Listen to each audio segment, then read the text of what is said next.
বাচ্চা দেওয়ার 2 মাস আগে দুধ দহন বন্ধ করতে হবে। কিন্তু কিভাবে করতে হবে সেটা আমার দেশে নত 5% লোক জানে না বিদায় ভুল পদ্ধতিতে করার কারণে আমি দেখেছি অনেক বড় 30-35 লিটার দুধের গরুগুলো নষ্ট হয়ে গেছে পুরো উলান ফুলে, এবং প্র্যাকটিক্যাল উদাহরণ হলো এটাই।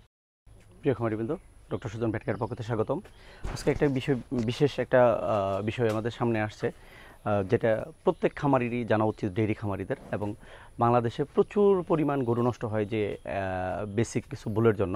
তার মধ্যে এই গাভীটার উলানের কি সমস্যা বলো তো? চলো 9 মাসের গাব ছিল, এবেলা দুধ দিত মানে 7-8 কেজি দুধ দিত। পরে আমি মনে হয় অনেকজনে বুদ্ধি দিছে আর কি দুধটা সারানির জন্য। পরে আমি 1 দিন 2 দিন বাদে বাদে দোয়াই। আচ্ছা, দোয়ার পরে মনে হয় দুধটা সারাইছি। দুধ বন্ধ করে দিয়েছিলেন? কিভাবে বন্ধ করছিলেন দুধ? এই 1 দিন 2 দিন বাদে বাদে দোয়া জ্বালা 3-4 কেজি দিত। এবেলা পরে আমি একদম এই বাচ্চা তো রাষ্ট্র দিন আগে আর কি বন্ধ করে দিয়েছি। বন্ধ করে দিয়েছেন? এমনি 2 দিন 3 দিন পর পর দুধ দহন করতেন, হঠাৎ করে যখন দুধ বন্ধ করবেন 1 মাস আগে। আর এমনি খাবার কি ঠিক ছিল দানাদার? খাবার মনে কমাই দিয়েছিলেন? ফিটটা কমাই ফেলছিলাম। ফিটও কমাই ফেলছেন? আর হেতা বুসি টুসিটা একটু কম দিতাম। কম দিতেন? আচ্ছা, তাহলে এই উলানের একটু দেখাবা নিচের দিক দিয়ে একটু, যে এটা কি হয়েছে এখন? এটা প্রথম ফুলে গেছিল নাকি? জি, ফুলে একদম চাকা হয়ে গেছে। চাকা হয়ে গেছিল, তারপর চাকা হয়ে গেলে পরে বাচ্চা দিছে। বাচ্চা দেওয়ার পরে মনে না করে গরুর এক সাইডে অবশ হয়েছে, গরু শুয়েতে উঠতে পারছে না এই উলানের ইয়ের জন্য, সমস্যার জন্য। অবশেষে কি হয়ে গেল এখানে? অবশেষে এটা ইনফেকশন হয়েছে। ইনফেকশনের ফুলে এখন কি হইতেছে? স্যার পুজ বের হইতেছে। পুজ বের হচ্ছে। আপনি তখন বললেন যে এই যে অন্যান্য খামারিরা কি বলে, তাহলে মানে উনি যে 1 মাস আগে বন্ধ করছে, এটা ঠিক আছে নাকি?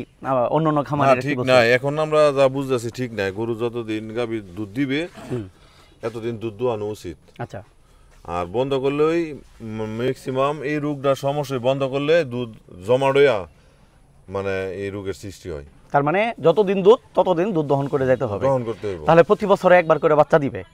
তাহলে এক বাচ্চা দিতে দিতে আরেক বাচ্চা মনে করেন যে দুধ দহন করতেছেন, এর মধ্যে বাচ্চা দেওয়ার সময় হয়ে যাবে। তাহলে দুধ কখনো বন্ধ করা যাবে না। যদি দুধ আসে তাহলে দুধ দোয়াইবো। আচ্ছা, এইরকম আপনার মতো একজন লোক, তার প্রায় 32 লিটার দুধ দিত, একবারে বাচ্চা দেয় নাই, টানা 4 বছর দুধ দিতেই ছিল।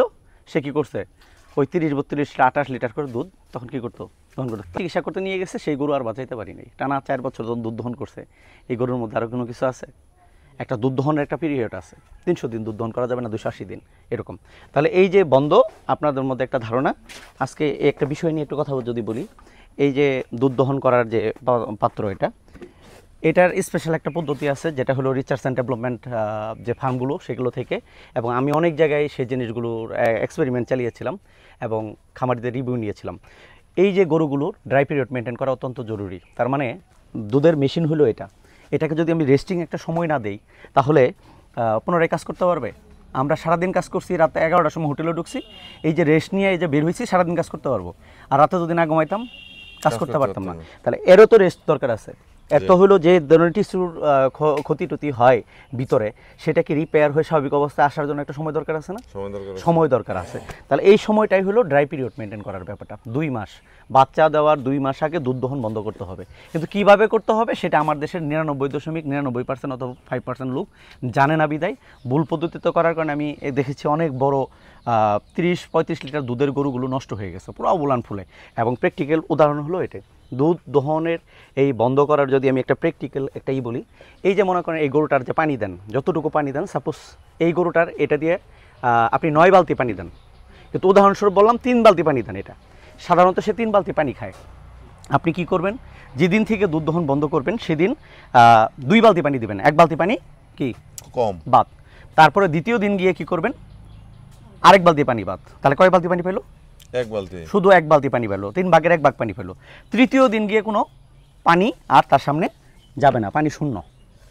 চতুর্থ দিন গিয়ে এই যে দানাদার খাবার ছিল আর আপনার বন্ধ করে দিছিলেন না, দানাদার বন্ধ করা যাবে না, দানাদার যা ছিল তাই থাকবে। দুধের উৎপাদন কম, এই জন্য একটু কম, কিন্তু বডি মেনটেন করার জন্য যে দানাদার প্রয়োজন সেটা কিন্তু তার বডি আগের মতোই আছে।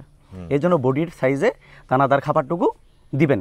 দেওয়ার পরে যে কাঁচা ঘাস, এই 3 দিন কিন্তু কাঁচা ঘাস সেম ছিল, দানাদার সেম ছিল। চতুর্থ দিন গিয়ে কাঁচা ঘাসও দিবেন না, কারণ ঘাসের মধ্যেও 90% পানি। তার মানে 40 কেজি যদি ঘাস দেন, তাহলে প্রতি 10 কেজিতে 9 কেজি কি আছে, পানি আছে। তাহলে 4 নং 36 কেজির মতো আপনি কিন্তু পানি দিচ্ছেন। ওই দিনও পানি বন্ধ করে দিলেন। দুধ দহন 2 বেলা যা ছিল তাই। আগে দুধ দহন করছেন কয়দিন পর পর? 2 দিন 3 দিন পর পর। কিন্তু আমি কি বলতেছি, দুধ দহন সকাল দুপুর যেভাবে করতেন আগে অ্যাজ ইউজুয়াল করবেন। চতুর্থ দিন পঞ্চম দিনে গিয়ে আবার কাঁচা ঘাস দিলেন সামনে 40 কেজি, তারপরের দিন গিয়ে 1 বালতি পানি দিবেন, মানে 3 ভাগের 1 ভাগ যতটুকু লাগে, 90 লিটার পানি দিমই না। না। এরপরে আবার গিয়ে কী করলেন, পরের দিন আবার 2 বালতি দিলেন, তারপরের দিন যা ছিল তাই পানি নর্মালি যা ইনটেক করে সেই পরিমাণ পানি আমি তার বডি ওয়েট অনুযায়ী দিব। তার মানে এইভাবে পানিটা কমে আসবে, এসে এনে জিরো হয়ে যাবে। জিরো হওয়ার পরের দিন কাঁচা ঘাস যদি দেখি দুধের উৎপাদন আমার আছে, প্রচুর দুধ দেয়, 20 লিটার দুধ দেয়, ওই দিন কাঁচা ঘাসও আমি দিব না। আবার পেটে যে বাচ্চা আছে সে সময় তার দরকার খাবার বেশি, মহিলা মানুষ সে সময় খাবার বেশি খায় না কম খায়?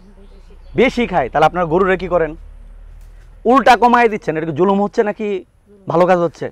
দুধ কমানোর জন্য দিলেন দানাদার খাবার, শরীর তো দুর্বল হয়ে যাবে। এই জন্য বাচ্চা ডেলিভারির সময় যায় ডিস্ট্রোকিয়া হয়, যার স্টেমিনা যত বেশি। আগের মহিলারা 10-12টা 20টা বাচ্চা দিছে, ডেকি থেকে নেমে গিয়ে বাচ্চা হয়েছে, আর এখন হয় না কেন? সিজার ছাড়া হয় না কেন? কারণ দুর্বল, তারা শারীরিকভাবে স্টেমিনা নাই। এই গরুগুলো শারীরিকভাবে স্টেমিনা, দৌড়াক চলাফেরা করুক, যে নিয়মে বসে একটু তো দানাদার খাবার কম হবে না, তাহলে পুষ্টির কমতি আছে?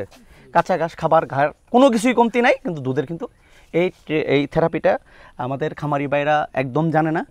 উনি একটু মানতে গেছে ড্রাই পিরিয়ড, যা এরা বিপদে পড়ছে মানতে গিয়ে। এই জন্য এখন বললো যে অন্য অন্য খামারি কি বলছে, যতদিন দুধ হবে ততদিন অনেকেই বলে এরকম, মোবাইলে দেখে খামার করা যাবে না। তো যাই হোক, একটু সচেতন হইতে হবে। আমার এই থিমটা কি আপনি বুঝছেন? বলেন তো তাহলে কিভাবে কি করতে হবে? এখন আপনি যেভাবে বলছেন, যদি দুধ গাবি তো পুরোপুরি দোয়ান যেত না সারা বছর, যখন বাচ্চা দিব, বাচ্চা না দিলেও না, না দিলেও বাচ্চা যদি কনসেপ্ট নাও করে তাও দুধ দহন করা যাবে না 300 দিনের উপরে। দুধ দিলেও দুধ না না না করা যাবে না। ওই যে কয় বছর দোয়াইছেন? 2 বছর বললে হবে না, বলতে হবে মাত্র 2 বছর দোয়াইছি। কারণ আমার একজন খামারি আরেকজন 4 বছর দুধ দহন করছে, ওই গরুটার আমি ভিডিও দিব। 4 বছর, এর চেয়ে অনেক উঁচা লম্বা, 32 লিটার 38 লিটার দুধ দিত। তো 4 বছর পরে গরু যদি দুর্ঘটনা ঘটে, এই লোকে তো 4 বছর দুধ বিক্রি করে ব্যাপক লাভবান। কোনো লাভবান না। গরুর খামারে গরুর দুধ আর গোবর দুইটার দাম সমানে সমান। দুধ দিয়ে যারা খামার করতে চায় মনে করে লাভবান, এরা হলো বুকার স্বর্গে বসবাস করতেছে। গরুর খামার হলো এই গরুটা 8টা 10টা 12টা দুধে বাচ্চা দেয়, এরপরে ধারাবাহিকভাবে বাড়তে থাকবে, আর বাচ্চা দিবে।